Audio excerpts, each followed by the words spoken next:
In today's video, we're going to recap the sci-fi movie from 2020 titled The Secret Society of Second-Born Royals. The story begins in a place called Ilaria, which happens to be the smallest country in Europe. We see a grill named Samantha, who's the second daughter of the royal family of Ilaria. However, she isn't treated the way most princesses are, and that's because she's not the first daughter. Her older sister Eleanor, on the other hand, is treated like a princess. Samantha's father, the king of Ilaria, tragically died with his brother in a plane crash. Now Eleanor has come of age, and in a few weeks, she'll turn 18 and be crowned the queen of Ilaria to take over from her mother. While Eleanor gets all the recognition and is about to become queen, Samantha lives in her shadows with no attention or responsibility coming her way. With such a free life, Sam is free to hang out with whomever she likes and live life like a normal teenager. One of her friends, Mike, is the son of a groundskeeper. Sam and Mike have grown to dislike the monarchy system, so they decide to oppose it by playing rock music on the streets. They draw the attention of some like-minded people, and unfortunately, the police. Their little show is interrupted by the police, so Sam attempts to distract them so she can escape on her skateboard, but she falls and gets arrested.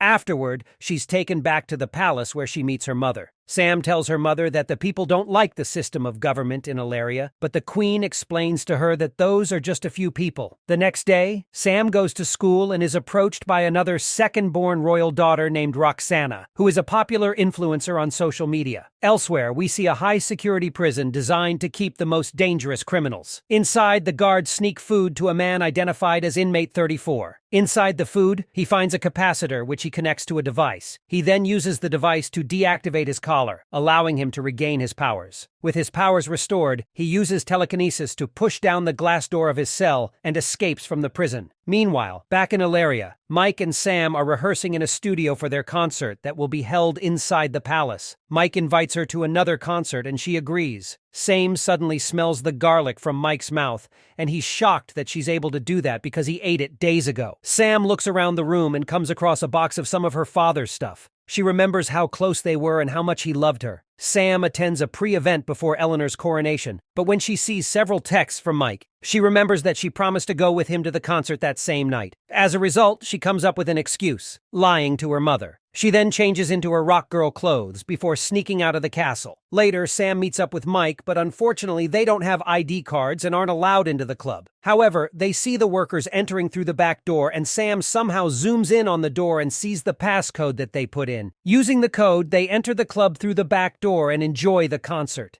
Suddenly, Sam realizes that she can hear and distinguish every single sound being made at the party. This causes her to feel woozy and uncomfortable, so he triggers the fire alarm to stop the party. Sure enough, this gets them in trouble and they're arrested again. Inside the holding cell, Mike gets worried and wonders what could be going on with Sam. The next morning, they're released and return to their families. When Sam gets home, Catherine decides to send her to summer school so she can make up for all the times she ditched school. Meanwhile, elsewhere, the prisoner who escaped earlier calls his accomplice and commends him for the clever idea to escape. The dangerous prisoner is currently training secretly to strengthen his powers, and he's also stalking Sam, hoping to execute his revenge on Catherine for putting him in prison. The following day, Sam begins summer school and meets a girl named January, who claims that her father was a friend of Sam's uncle. Sitting in the back row is a quiet, shy boy named Mateo. Another boy named Tuma is also attending summer school, and the last student present is Roxana. After everyone gets settled down, the teacher enters the class and introduces himself as Professor James Morrow. He informs the students that they're all second-born royals and tells them that they secretly possess superpowers that they may or may not be aware of yet. He reveals that he's also a second-born royal and shows them his impressive superpower that allows him to divide into several clones of himself. James tells them that they've been brought to the class to train them so they can join the secret society of second-born royals. In another shocking twist, Catherine is the head of the entire program and is also a second-born royal. She explains to them that the society was created to protect the monarchies from threats all over the world. Now, sure, this all sounds very exciting and cool, but there's a downside. Those who fail the class would not be accepted into society, and even worse, they'll have their memories wiped so they wouldn't remember having their powers. Not long after that, training begins, and the students are faced with a difficult challenge. Eventually, they begin to discover their powers and use them to scale through the obstacles. Tuma discovers that he has the power to make people do his will, and Roxana finds out she can turn invisible. Sam finally realizes that the reason she can see far objects and keen sense of smell is that she has enhanced senses. This allows her to detect changes in the environment and adapt faster than all the other students. Despite discovering their superpowers, none of the students manages to complete the first challenge. Afterward, January discovers that she can steal others' powers for a short while by touching them,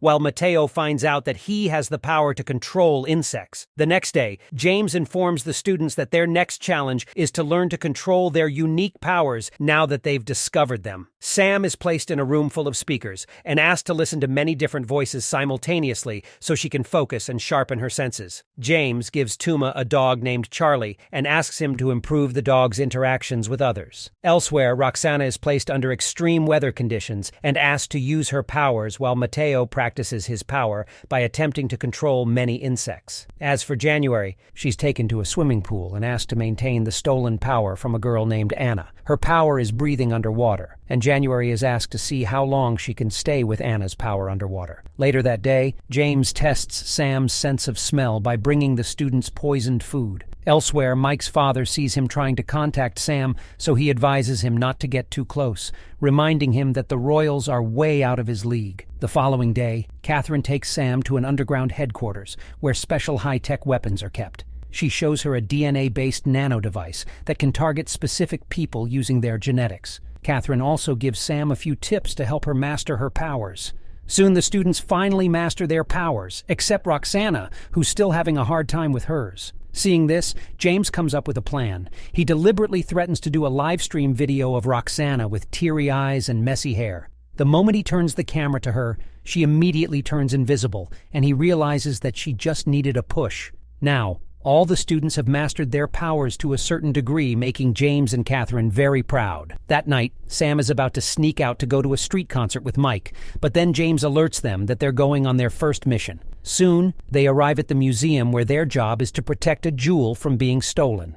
It doesn't take long before the thief arrives, and thanks to Sam's super senses, she detects him right away. Unfortunately, it turns out that they followed the wrong lead because they end up catching January's coach, giving the real thief access to the jewel. Seeing this, James is disappointed and cancels training for the following day. The next day, Sam calls Mike to apologize for bailing on him, but she can't tell him where she's been because it's a secret. On their day off, the students decide to go to the beach. Sam and January get a lot closer, so Sam sneaks her into the palace to show her the studio, which her father had created for her. A while later, Mike arrives at the studio and gets upset when he sees that Sam is keeping secrets from him and having fun without him. Later, the students are suddenly attacked by the escaped prisoner, and when Sam tries to attack him, he shocks her by calling her Snowflake, a name that only her father called her. She chases him into the woods, and although James tries to protect her, the prisoner gives him a serious beatdown. Afterward, he reveals that he's Sam's uncle, Edmund. Just then, January arrives and punches him away with her stolen power. After James is taken to the hospital, Catherine is forced to tell Sam the truth. It turns out that Edmund was the one who killed her father so he could take over the throne, and that's why she locked him in prison. Edmund is locked up for the second time, and Sam requests to see him. At the prison, he tells her that he killed the king because he wanted to end the system of monarchy. Afterward, Sam meets Eleanor to tell her about this, and she agrees to bring change as soon as she is made queen. Later, Sam visits James at the hospital and apologizes for going after Edmund when he told her not to. On the day of Eleanor's coronation, January steals Tuma's power of persuasion and sneaks into the underground headquarters. There, she commands the guards to release Edmund, and we discover that she was the one who freed him the first time. Using Tuma's powers, January orders the other students to enter Edmund's cell and locks them inside. Mateo manages to use one of his bees to send Sam a message. She uses her enhanced senses to track Edmund down. Meanwhile, the coronation is about to begin, and royals from all over the world are in attendance. Using this as the perfect opportunity, Edmund sets up a nano device to kill all royals nearby to finally complete his mission of ending the monarchy. Sam goes to Mike's house to ask for help. She apologizes and tells him all about the society, and then he agrees to help. They team up and manage to defeat January. Afterward, Sam goes to confront Edmund on the roof of the cathedral. The students combine their powers and trick him into entering a trap that weakens his powers. After defeating him, Eleanor is successfully crowned as the new Queen of Valeria. Sam, Tuma, Matteo, and Roxana are all accepted in the secret society and are informed that January escaped. As queen, Eleanor gives the people of Valeria a choice by adding parliament to the monarchy. The story ends with the new members of the society suiting up and going on their next mission to take down January. That's all for today's recap. Hope you enjoyed it. Please like, subscribe, and hit the notification bell to see more videos like this. Thanks for watching and see you next time.